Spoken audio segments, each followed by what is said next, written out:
Complementary football is what they do so well. Over 8 receivers caught a pass, so they were diverse. We know how deep they are at the skill players. And then on the other side of the ball, they had 6 sacks. So I thought that was a really good win against an improving Viking team.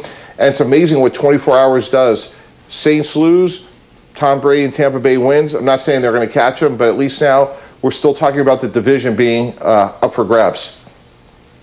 It's a great point because obviously the Saints have Kansas City coming to town this weekend. You want to use Mike's terms, maybe pencil that in as an L perhaps, or take a look at the fact that the Bucs are in Atlanta on Sunday as well. So there could be another one-game swap right there if things go the way the Bucs hope. Mike, thank you very much. Thanks, guys. All right, bud. Keyshawn J. Wills have been brought to you by Goodyear. Whether you're on the field or on the edge of your seat, Goodyear wants you to embrace the unexpected. Every upset, touchdown, or fourth quarter comeback, and let it move you no matter what the season throws your way. Goodyear is here to help drive you forward. Goodyear, more driven. So think about it. Saints could lose their second in a row with Mahomes and company coming to town. We'll talk more about his great exploits a little bit later this morning. And again, Bucs in Atlanta, with Atlanta sort of coming back down to earth yesterday. Here is Bruce Arians after yesterday's performance, which was largely aided by a ton of Minnesota miscues, which we'll get into 1 second. Here's Arians on him flexing about his squad. I think games dictate how much you run it. What's the score at the end of the third quarter? And, we were leading, so it leads to more runs. And Rojo ran really, really well, especially that last drive. And we wanted to set up some play action. Didn't hit it as many as we hoped, but that when asked early this week about our identity, I think we just showed our identity. We can do any damn thing we want to do. Love the moxie and the bravado there. Rojo, by the way, if you're unfamiliar, the running back Ronald Jones. Key, let me ask you this. They did look good. Brady did spread it around. Wasn't a great statistical performance for Tom, but we should mention Dan Bailey of the Vikings had maybe one of the worst days for a kicker in decades in NFL history. He missed 3 field goals and an extra point. The field goals were 36, 54, and 46 yards. I'm not going to give him that 54-yarder as a quote-unquote chip shot there, right? But 36 and 46, when you need to make it, you start the season 1-5, you're 6-6, you got to have it. The day before this disastrous performance on Saturday, Mike Zimmer gave him a vote of confidence, and if you're a Vikings fan and old enough to remember, Key, the names Gary Anderson, or the Blair Walsh Project, or even a couple of years ago, Daniel Carlson, who missed 3 field goals in a game. They tied the Packers. Zimmer cut him 2 days later. House of horrors for Minnesota and Tampa taking advantage. Poor Bailey. I'm sure there's going to be a few kickers at the facility today and tomorrow, kicking balls and trying to impress the coaching staff to try to get that job. But when you look at the Tampa Bay Buccaneers, you gotta factor into what they did, and I understand what Bruce Arians is saying. They can do whatever they want to do whenever they want to do it. That's the identity of them. Look, Tom Brady did what he was supposed to do, right? He hit the shots downfield, less than 200 yards throwing, but 2 touchdowns. But at the same time, he hit the guys that were open at times when he needed to, and I think that is how you win football games in this league. It's not all about 400 yards in the air. It's about the 6 sacks on defense. It's about creating havoc on defense, turning the ball over, getting good field position on special teams, and running the ball solid so you can get into the play-action game. That is something that the Pittsburgh Steelers are missing. They're missing being able to get into some rhythm from a play-action standpoint, and I think when you look at it, that is how the recipe is going to be successful for Tampa Bay moving forward. They're not a 5-out, wide-open offense, catch and throw like Tom Brady did in his days in New England. They're more of a run-oriented team, play-action pass, get the balls in the hands of the guys, and play defense. Hey, man, Scotty Miller got a touchdown the other day. He got a touchdown. I mean, we talked about that last week, Key, about how Tom Brady was targeting Antonio Brown, Mike Evans and company, and getting Scotty Miller involved. But that starts from the run game. I mean, look, the Leonard Fournette story is a completely different one.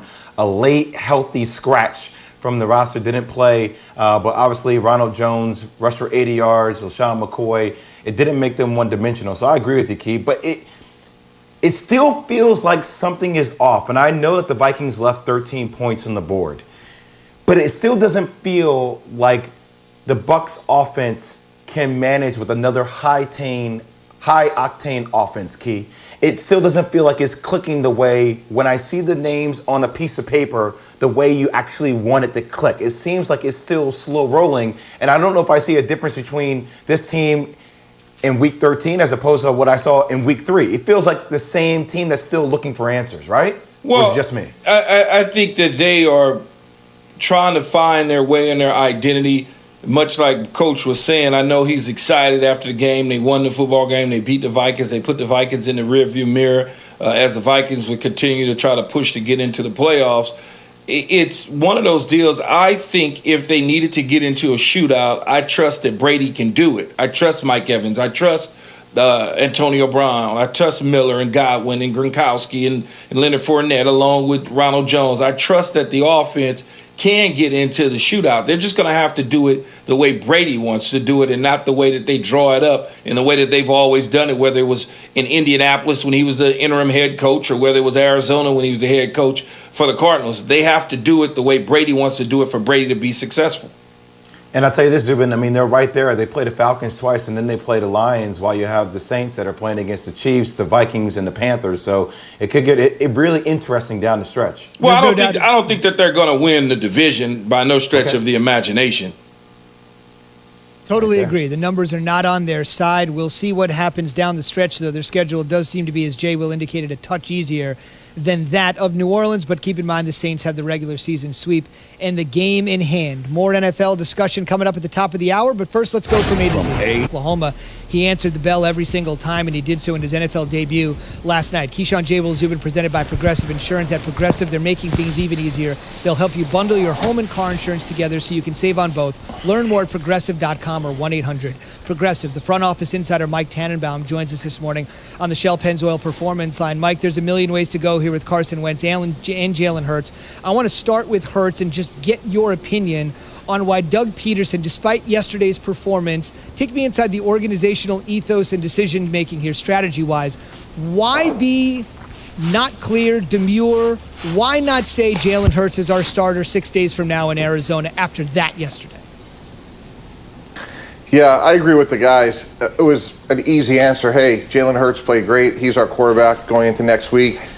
Over and done with. Everyone knows that's the answer. I'm not really sure what Coach Peterson was thinking when he said that, but look, Jalen Hurts played really well. He controlled the game. He made plays with his arm. He made a lot of plays with his feet. He targeted Alshon Jeffrey in the red zone, which is why they have him.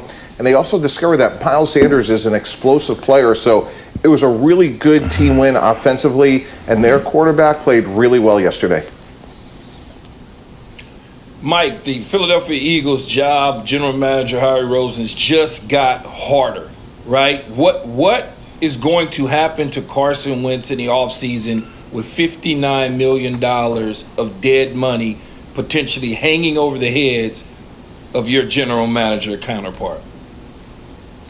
You know, Key, I see it a little bit differently. I see this as an opportunity because you have to sit there in the offseason and say, hey, do we have two quarterbacks that are winning quarterbacks?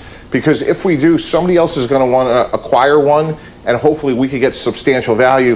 And if they decide, hey, we want to go with Carson Wentz, they have to pour every resource to get him right, really from the neck up, because we all could agree he lacks confidence. He's not the same guy. If we say, hey, we're going to move forward with Jalen Hurts, it's a huge challenge on the cap. There are ways around it. You would probably have to renegotiate 3 or 4 significant contracts, borrow some money from the future. And then, of course, you'd want a massive return for a guy that arguably was in the MVP candidacy 2.5 years ago. So I actually see it as a good thing. The more players that are playing well at the quarterback position is good not only for your team short term, but getting value long term.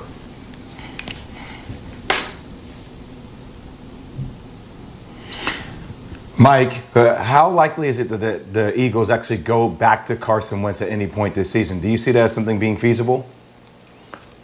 I don't think so, Jay. Well, Jalen Hurts gave him the best chance to win, and it wasn't even close. Some of it you can